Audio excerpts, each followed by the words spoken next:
Life, it comes at us like a train with all its ups and downs, its pains and its joys.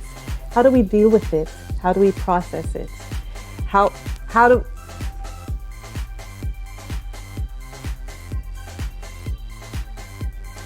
what we learn from life and especially what we teach life back in return makes all of the difference. Welcome to Life Talks.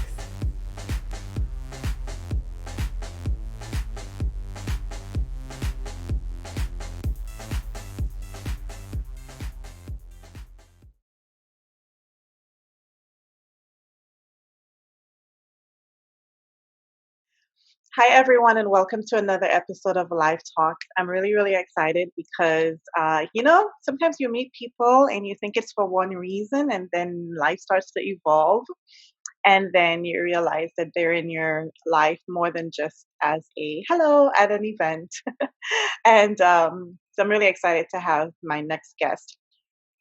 This series on allies has been so inspiring to me, and I hope that you have enjoyed getting to know some individuals who have their own story and reasons for them being an advocate for humanity, and especially now where the lives of Black men and women are threatened, and they have joined the arms of the rest of humanity to stand in the gap and to lend their voice. And so I have been totally in awe at this series so far, and this program will be like none other. So I want to introduce you to who I consider a friend. Yeah. Yes, yes, yes. Yes, we're Uh, there. there's some people you meet and it's like, yeah, instant. And Chloe is one of those. So I want to introduce you to Chloe Murnighan, hmm right? Yes. Um, she is the wife of one of my colleagues at the here at Andrews, and we met just in March Mm. in person, hmm right? I think Yeah. you had seen me before, but we Yes. met officially at the banquet that changed everything, the banquet right before COVID, Right. and um, and you had I remember distinctly because you were one of the best dressed nominees, Aw. I believe. Got the dress at Goodwill. And your hair was pink, Uh-huh. and you had the dress that had, I think, pink in it also. Yeah, a different pink, but yeah, light pink hair, dark, hot, kind of Barbie pink dress. Yeah, it was, you just stood out because you came in, you're like, here I am. I'm on a date with my hubby, and I look cute, and I'm gonna look like a princess tonight, and I don't care what anybody says. And he was like, and she's with me. So anyway, we met because your husband and I served on the seminary leadership team together, hmm and we had a good night. But you had mentioned that you had seen me before, Yeah. and so forth, and so we had some things that in common as far as with the dialogue about abuse and domestic violence and all that stuff. hmm Then COVID happened and hmm everybody was quarantined, and then we started seeing again deaths of blacks, um, at the hands of whether it's police or just radical civilians. And there came a period where there was this call for allies or for white people. Like, are you going to say anything about this? And, there was that transition period where there was all of this hurt and pain and anger, and I think shock too, because the world was finally sitting still and seeing this thing. And um, for those of us who have been in the trenches already, we had moved past the shock. It was more of the again. And but for some other people, it was like, I can't believe this is happening. And I know I have many friends who didn't know what to say. They were appalled. They were embarrassed. They felt that if they said something, it would either make it worse because there was this tension happening where if I say I'm doomed, if I don't say I'm doomed, and just this discomfort that um, non-blacks were sitting in or avoiding. Mm. And I think this is why I wanted to ask you to come, because you just bit the bullet. From what I saw, you took the bull by the horn, and as uncomfortable as it was for you, you were like, I can't keep silent. Mm. And your page became this educational platform, whereas you were learning, you were sharing. And Mm. I remember I posted, there was a status that I posted, and there was a status I posted, and I think it was, I said little fires everywhere. Mhm. And I'm not saying this to embarrass you. That's okay. I think our relationship shifted and moved into this place because of this post, and I'm grateful for it. Mm. So I posted little fires everywhere, and I didn't put any context. I just posted that, and I think you said, "I love the show" or something like I'm looking forward to seeing the show. that. Kerry Washington, Reese Witherspoon on Hulu. Right, And it was a show that appeared to be dealing with racial issues. Um, right. but But I didn't put any context. I didn't put any context, and you posted that, and I think I responded, I'm not talking about the show or something like that. And then you inboxed me. You mm, inboxed me, and it was clear that you were trying to embarrassed. ensure that you meant no harm, Yeah. but you were talking about the show, and you didn't want to do anything that would cause any more hurt. I did not want to make light of it. It could Right, have been like that quippy, like, "Oh yeah, that show looks so good." It's like right. that's not what I meant. And I did have some of my friends text me like, "What?" And I said to them, "Well, in context, how would she know Mm. that that's what I was talking about?" Um, but I did appreciate you reaching out, and you didn't wait. You reached out right away, and then we started the dialogue. You said, "I want to learn. I want to know. I want to be a better advocate. I want to. I want to. I want to." And you didn't wait for me to say anything else to you. You just took it, and I believe that your page. I do go to your page sometimes, to see Mm. what you've posted, because I'm learning too. Mm. And so in doing this series, I thought about you, I prayed about it, and your name kept coming like, get Chloe, get Chloe. No. And I appreciate you being courageous to come Mm. on to talk about things that are very uncomfortable. Mm. So I want to introduce everyone to you. So tell me about your background. Where you from? How did you end up, you know, with hubby over here at Andrews and all that fun stuff, and we'll go into the conversation. I would probably say that my background is a mixture of an extra dose of white privilege, but also parents who wanted me to be knowledgeable about the world and cultured, and not just like you know it was an extra dose of white privilege in spite of itself. And my parents did great. I was homeschooled. I'm a doctor's kid. I was raised in a large home, a home where we were probably upper middle class white family, um, and homeschooled. I mentioned that. And hubby and I met at Russell and I met at school. Long story short, and one thing that homeschooling gave me was the privilege of getting to travel all over the world at a young age. I've been to many countries for. It seems it's I bump into people tell about how many places I've traveled to, and they think like, wow, you traveled a lot. I've been to Africa, I've been to Jamaica, been to Bermuda, been to Honduras twice, been to I think I mentioned Africa. But Hmm. Africa was the first place overseas that I went to. Been to Europe. I spent 9 months in England. Been to South America, been to the Middle East twice. So I've been able to travel quite a bit, and in the purpose over the course of that, I remember that there was it was before we went to the Middle East where we had some kind of like an orientation class ahead of time, and that was that. And even though that wasn't geared towards the Black community, it was still something about like adapting yourself to another culture and being respectful of the other culture. Like it was a class that was taught from a place of respecting the other culture, and I know that that had an impact on me. Um, and Russell and I both went to Andrews. He had his degree in theology. I had mine in religion, communications, and psychology. The first one's my BA, the other two are my minors. Um, and and I do have a diverse circle of friends, which is becoming more diverse. And I love animals, and I love reading, and I love people.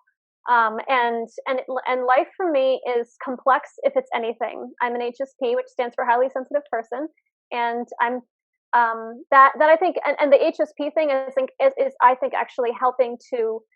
It's one of the reasons why I'm reacting to racism the way that I am, which is one of the reasons why I bring it up, because HSP, it's like a field of research since the early 90s, and it's actually a physiologically different nervous system. So you like naturally take in more information and you naturally process it more deeply. So I think that that's one of the reasons why I'm reacting the way that I'm reacting to everything, and especially this. Okay. Okay. So this is all good. So it sounds to me that not just um your your homeschooling, but also the degrees that you have and the training and other um skills or tools that you have been given throughout your upbringing Mm. has helped bring you to this point. A lot of different experiences. And also, I'm a caregiver in home health care, which is something that snuck up on me. And so that's like a form of caring for a marginalized people group. Right. To what I am positive is a milder degree. I naturally relate to people who are not mainstream because I've never been mainstream myself or felt like I was. And then, my husband and I pastored for 4 years, and I was a pastor's wife. We went through experiences that turned me into a victim advocate. So it's as if like more and more and more these different factors in my life and experiences of being bullied, or of being emotionally abused, or of just having an inclination towards like non-mainstream people groups has just kind of refined and constrained me into this place where that's like a huge focus for me. So it sprouts into like the Me Too movement, and now it's sprouting into Black Lives Matter. It gives me just anywhere where I sense that there's a vulnerability or an inequality, it gives me an inclination there. Okay.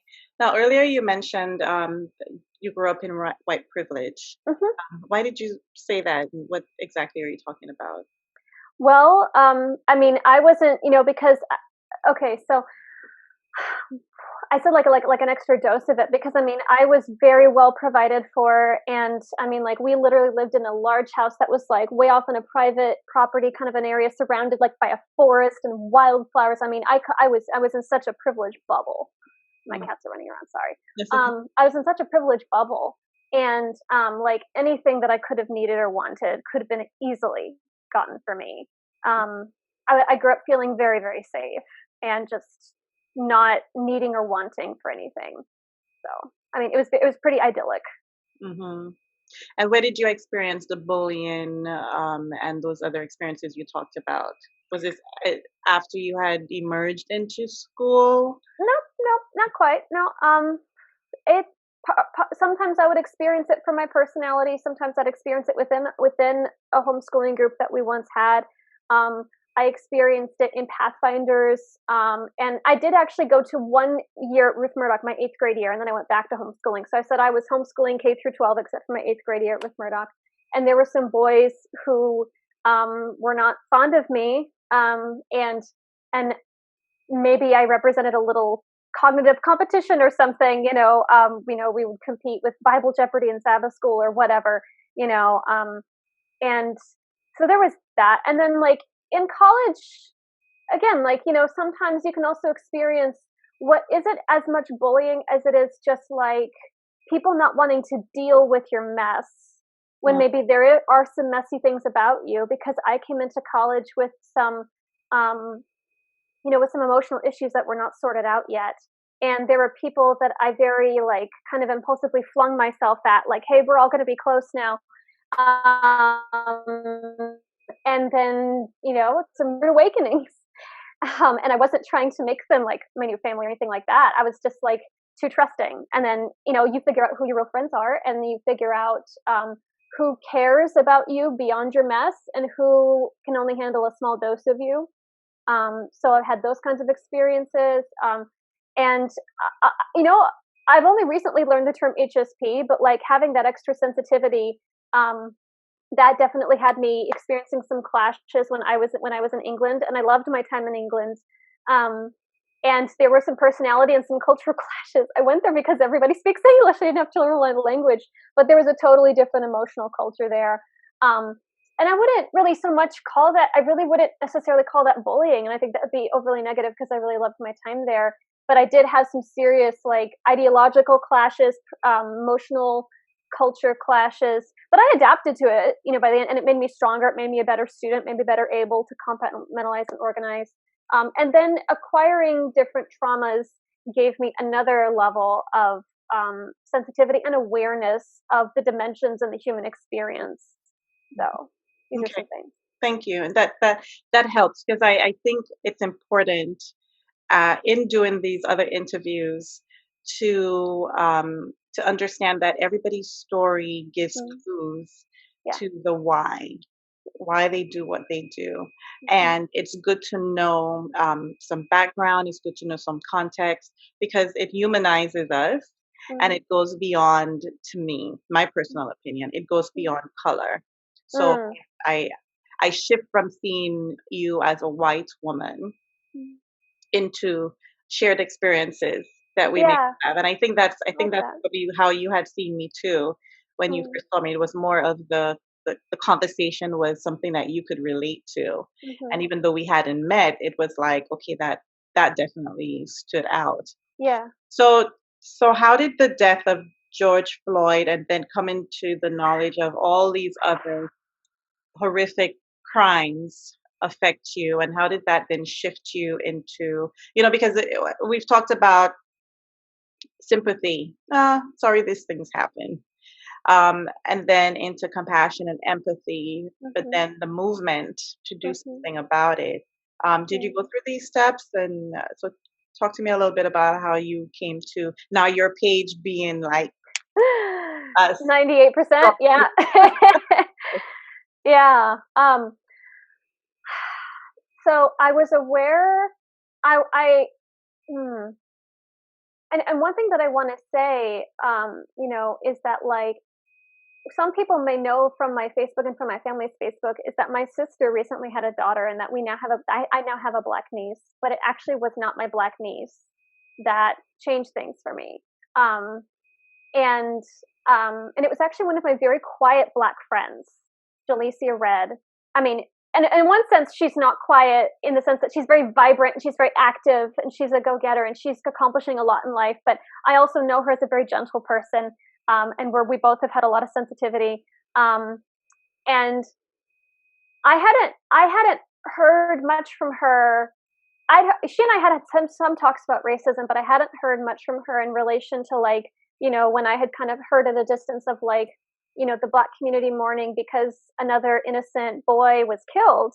Um, and then she shared something that, I'd have to pull it up, but basically it was kind of like being black is like being fine 1 minute, and then hearing that another black person got killed, and then, like, either having to, like, be messed up for the rest of the day or be numb, and it's this constant emotional battle. I'm paraphrasing from memory, but when she posted that, that was, like, I think after Ahmaud Arbery's killing, and right after George Floyd, I think.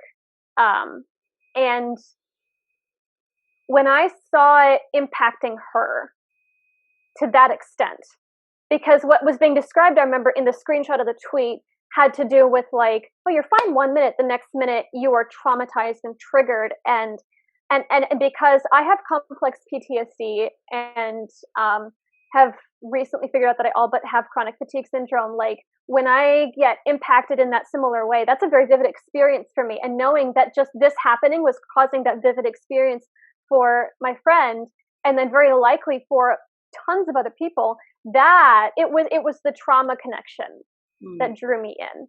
And then when I just looked at photos of Derek Chauvin killing Floyd and just little bits of the footage, so I love the movies Braveheart, Gladiator, and The Patriot, and they're very, visually accurate, gory movies. But what I can't stand is cruelty. Like the movie The Pianist, also a rated R war film, but, like, there's this moment of cruelty in that film that just, like, shut me down and affects me so much. And when I saw what happened to George Floyd, that affected me in a similar way. And and it just opened something up, and it felt like God was hooking me up to like a fire hydrant of clarity, and I couldn't have disconnected from it if I wanted to. Um, and I mean, like I made a long post that was like reflective of, Ahmaud Arbery, as and I posted it like with a changed profile picture of me holding my black niece, but it still hadn't like connected really, really, really yet. And Mm. also like, um, for me, racism was always something that I understood more vividly and was able to hate more vividly relating to the past. And I hadn't been able to keep track. And I hadn't been able to see and connect with how it has evolved into the present.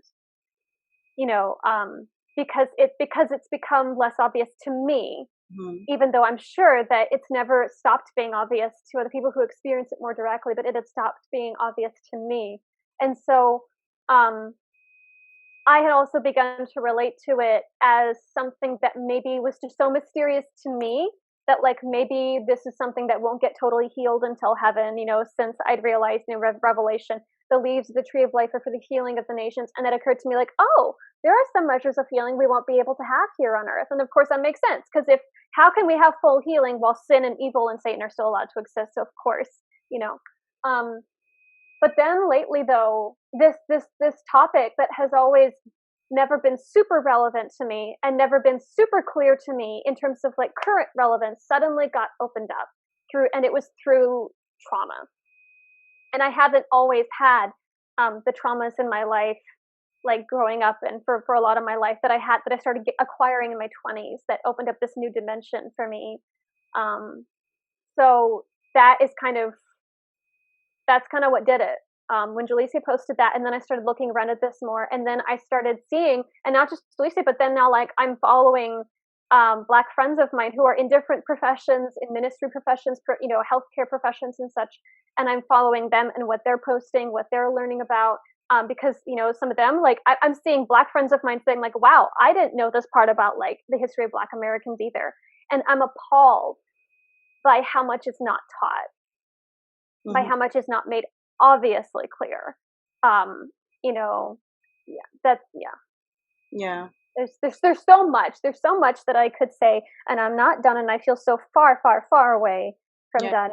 I started like a synced note in my iCloud, where I just put like my thoughts and quotes into like this one dumping ground of like where I'm processing things. Mhm. And I do like I make short little live videos that are, sometimes I have some bullet points, sometimes I just go and there's lots of hemming and hawing and pausing because I lose my train of thought and whatever. But like, um, but I want to make a big video when I'm ready of like that's called coming to know and repent of racism within myself, because this has also helped me to see just so many aspects about it, like how I get it that like white people, we are born into it because of how unaddressed and seeped into the whole country and the whole culture that it's been. And that can help take away the stigma of a white person taking responsibility for having some racism in themselves, or a lot, whatever. Um, and then like, look, like it's like we all have it. It's like with Christianity, we all have sinful natures.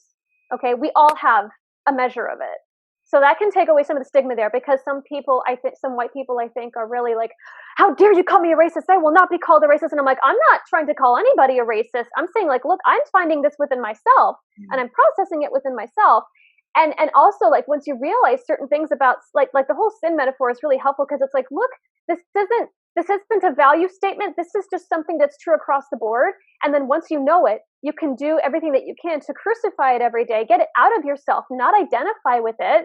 And it's like you were born into it. But now that you're aware of it, you can do something about it. And it doesn't have to be this crippling, stigmatizing, shaming, forever condemning value statement. I think that like Satan will try to like make that flare up for people to keep them from ever getting close into like examining things. Because I mean, the history of racism is so shameful and so brutal and so ugly and despicable that like, of course people are like really scared of like identifying as having some racism within themselves. But if we just get past that, and if we just see the roadblock and see the smokescreen for what Satan's making it to be, and then overcome that, then we can start to tap into some real powerful repentance. So, what I hear you saying is that the first step, well, to look within and then call it for what it is. Look at that mirror and admit that we have a problem. Oh yeah. And we're not, none of us are exempt from it because we were all born into. And I think that the fact that there are dynamics that are uncomfortable to talk about, and I think that the fact that like when you have well-intentioned white people who say something about a black person, and maybe they're trying to like say how they appreciate the black person and they appreciate this other black person's personality, and then they're, you know, and the way that they're talking about it is like, I just love her, you know, and you know, and I don't mean to, I don't, you know, I don't mean to sound racist, and I'm not a racist, you know, but like, you know, black people have a different personality, you know, and then like they have to like right away like explain, you know, and make sure that nobody thinks that they're racist, you know, like the very existence of uncomfortable and unplumbed dynamics that exist inside of us that make white and black people awkward to interrelate, that the very existence of those things, like you don't have to have hatred. You don't have to have hatred. One thing that I remember that stuck in my mind years ago, even before this started to becoming remotely closer to the surface for me, was I think it was Michael Nixon, who and I think I saw it somewhere like in an article where it's like racism isn't essentially bigotry or hatred. It's essentially, I think it like the more core form of it starts as unconscious bias. Mm-hmm. And that was helpful for me, and that began to unlock things for me right there. Mm-hmm. You know, but like yeah, like just the existence of dynamics that we're uncomfortable with, that we don't fully understand, and that we purposefully avoid, and that we feel the need to like, you know, defend ourselves, to differentiate from, like that right there, where there's smoke there's fire, and it's okay because we've all got it. And so let's just take the stigma away and then get into it. So so the uncomfortable conversations that you talked about, how important is it for us to lean into the discomfort? Or if you're speaking to your white friends or white people who don't, so in all reality, medically speaking, if I'm supposed to get a shot or if I have a cut or something and they have to go in and clean it, nobody wants that. It's going to hurt. We know the pain, but we will have an infection and we will risk either losing a limb or just this thing getting worse without going through that uncomfortable / painful, excruciating experience. I like to use that same parallel in dealing with my own personal life or even dealing with things that I have to deal with. But we have a natural inclination to not want to hurt. We don't like pain. None of us do. And I think part of what the Black community is saying to white America or white people is, you can avoid it. You can turn your back away from it, but we existed. This is part of, we breathe this. We breathe pain night and day. This is part of who we are. And you would have to come live in this space with us and sit in this discomfort and experience this discomfort, whether you like it or not, if you're going to become this kind of ally that you say you are. And it's not saying I have a Black friend. Not totally. No. It's not saying I invited it. That we're not figurines to put up on a shelf to say that you have a 1% of it. It is, are you willing enough to be uncomfortable just for a few moments to experience something that Black people have been experiencing for hundreds of years? Do you think that, does that make sense? Do you think that in essence this is how you believe this transition into being an ally is, or do you think that there's something else or more to it? I think that leaning into the discomfort is non-negotiable. Okay. I think it's non-negotiable. And you know what you brought up in terms of medically, two things come to my mind. One of them, there was an excellent metaphor that Russell shared with me from like a Cloud and Townsend, Dr. Henry Cloud and John Townsend, you know those guys, in terms of boundaries. That there's a difference between hurt and harm, and too often we equate, it's hurting me, therefore it must be harming me. Like, you know, we don't want to hurt, and we think that all hurt means harm.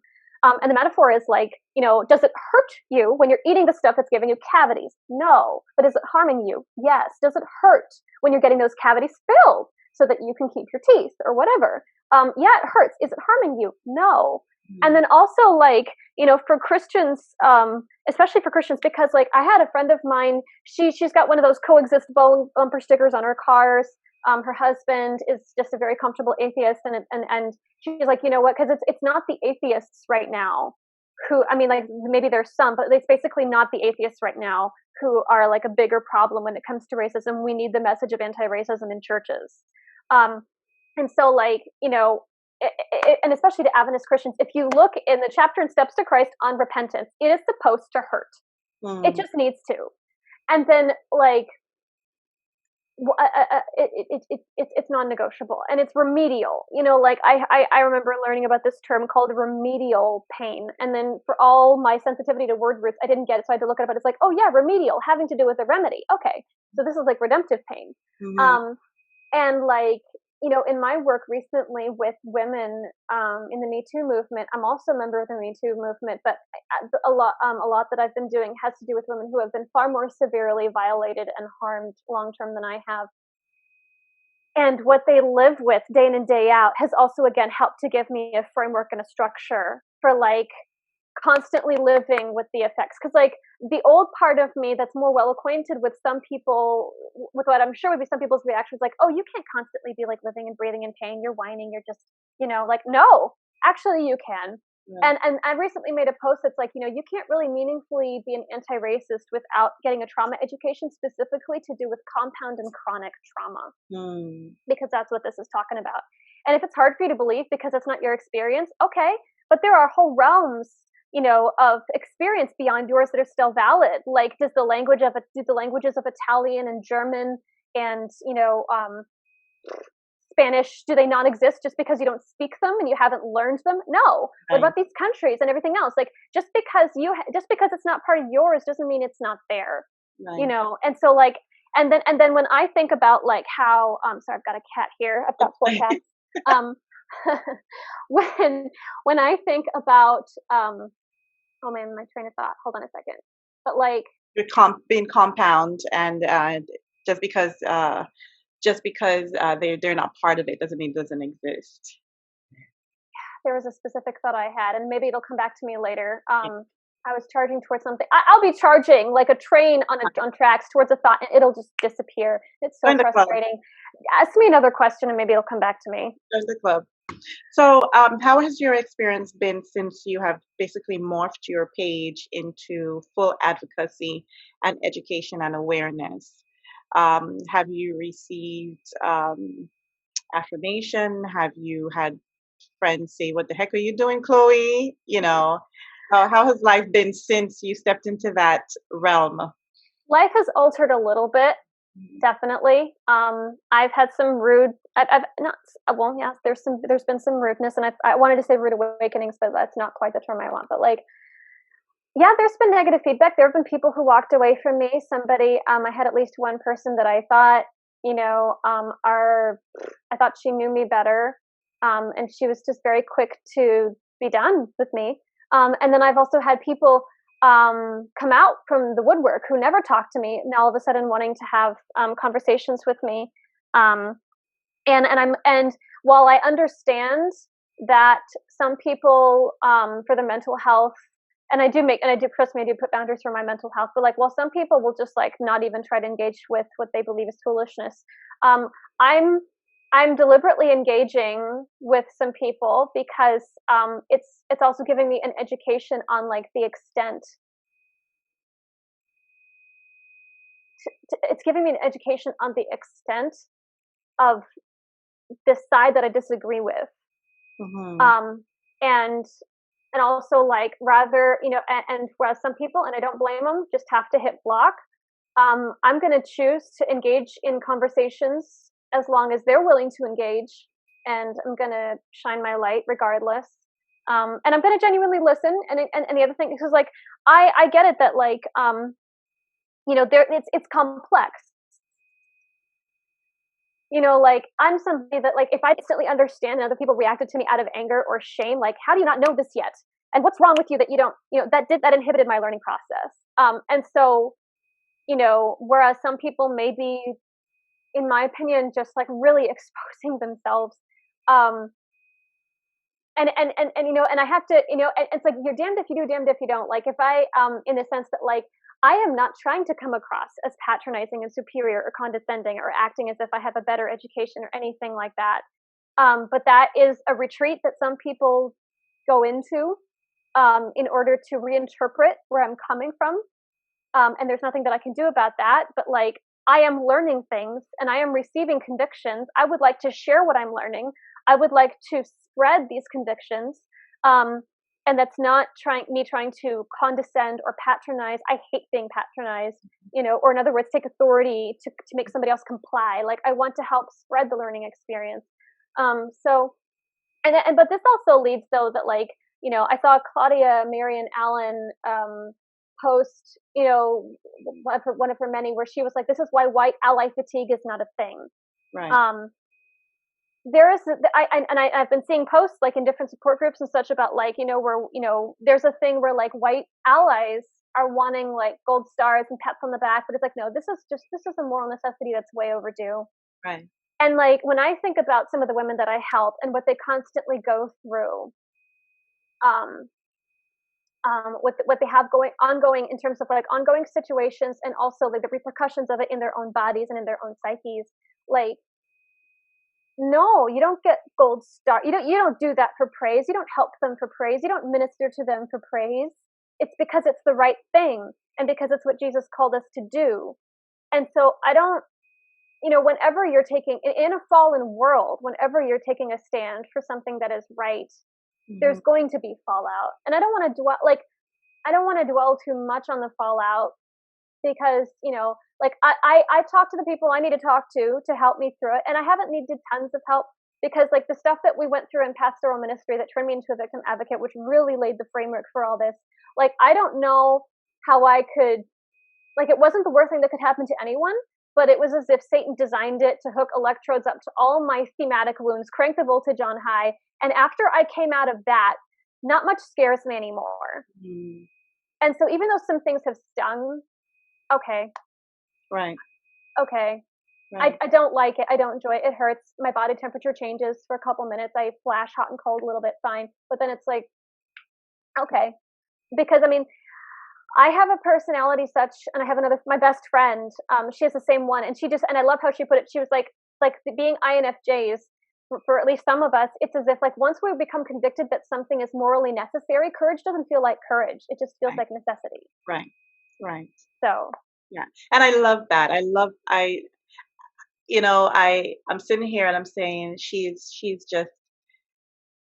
you're just flowing, and it's not something that you had to write down and think about for this interview. You know what I mean? Like, man, let me put points down because this has become part of your life. This has been part of a lifestyle you change. are. And I love that you're using choice words of necessity. And if you're gonna do this, you're gonna do this for the long haul. As long as you're awake and that's it, you're up. Can't go back to sleep. No, and I wouldn't want to after this. It's just right. No. And I love that you telling your counterparts or the white people, this is not for gold star. You're not in kindergarten. This is not for attendance. This is not to say present and then you step out. No.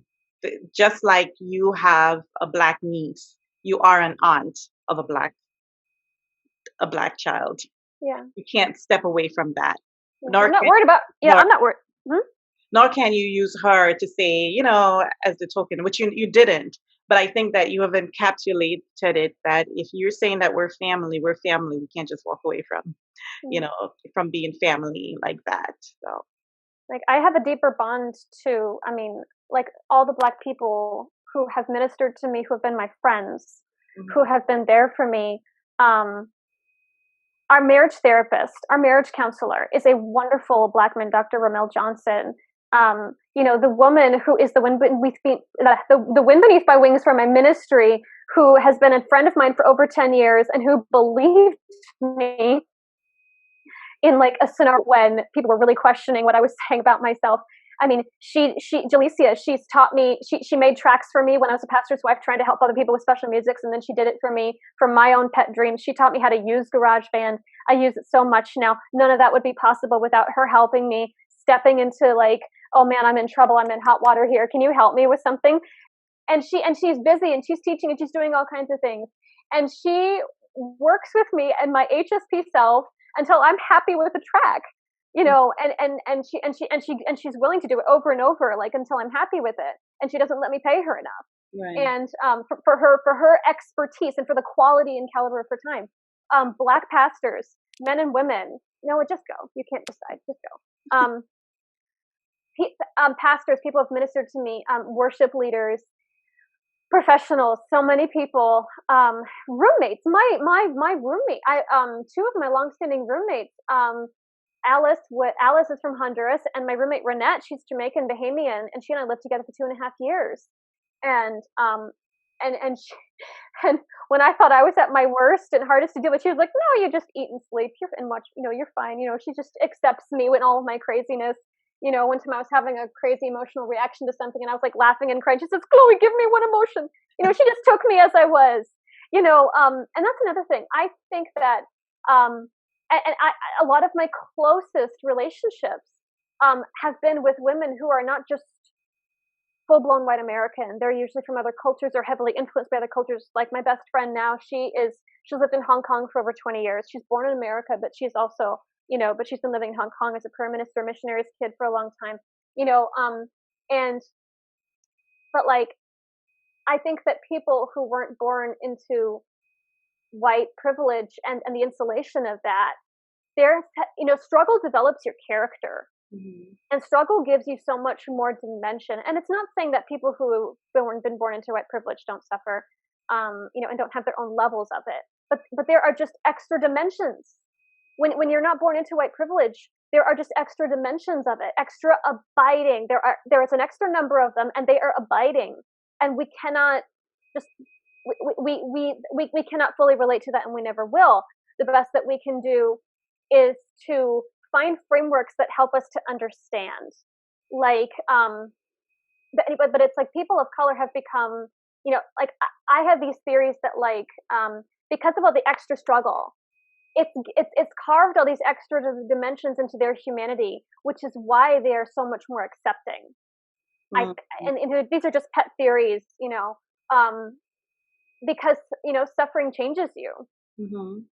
and it can deepen you, and also, like, there's I'm gonna sound like a bad American, but I think that there's just a lot of idolatry in the way that we worship a certain type of white America, white culture, white picket fence, and everything. And I see so much soulfulness and symbolism and meaning in other cultures. And I'm not ungrateful for the blessings and privileges that I was born into, but, like, the Bible also says to live on earth like we're pilgrims and strangers. And so that means to hold our relationship with America with kind of an open grasp, because heaven is not America. Mm-hmm. The new earth is not America.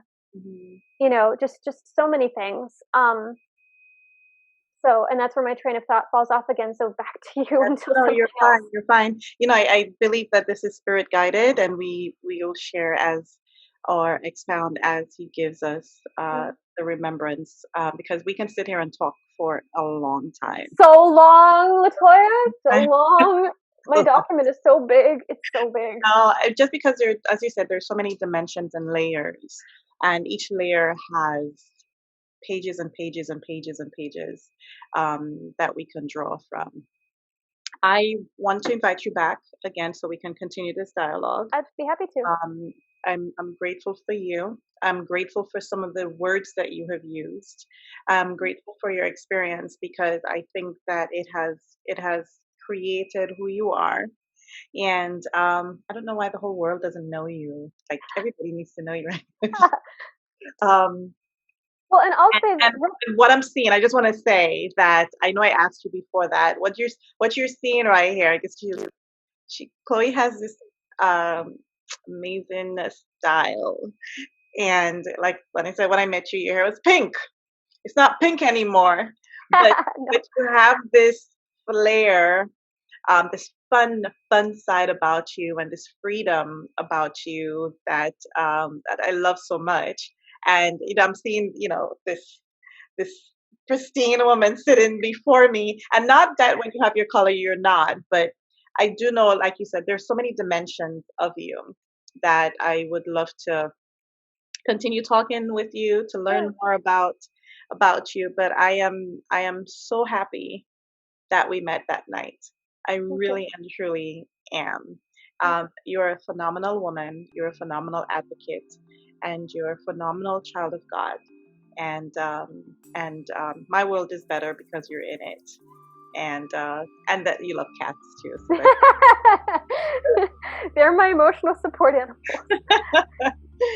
so you have a great rest of day, and Thank you. and we'll see you around. And I hope that you that have been with us and chatting with us, maybe you learned something new. I hope so.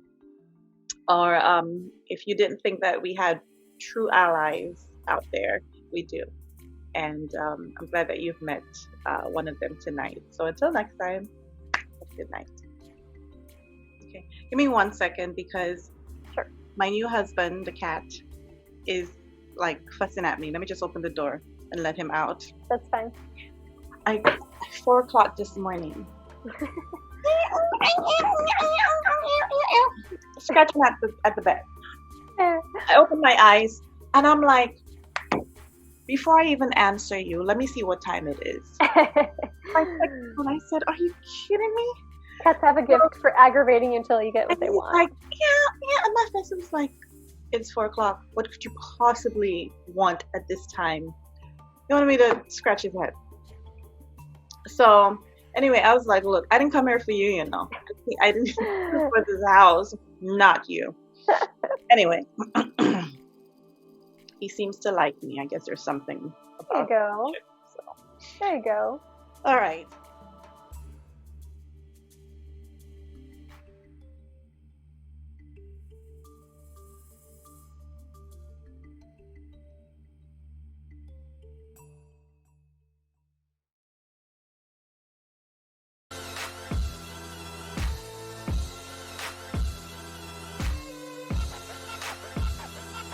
Thank you for joining us on another episode of Life Talks. I hope that you were inspired and that you have felt a rejuvenation in your life. And I hope that what you are saying right now is that the answer that you are given to what life has thrown at you is that I am still here. Email us with your Life Talk ideas at mylifetalkstv@gmail.com. See you next time.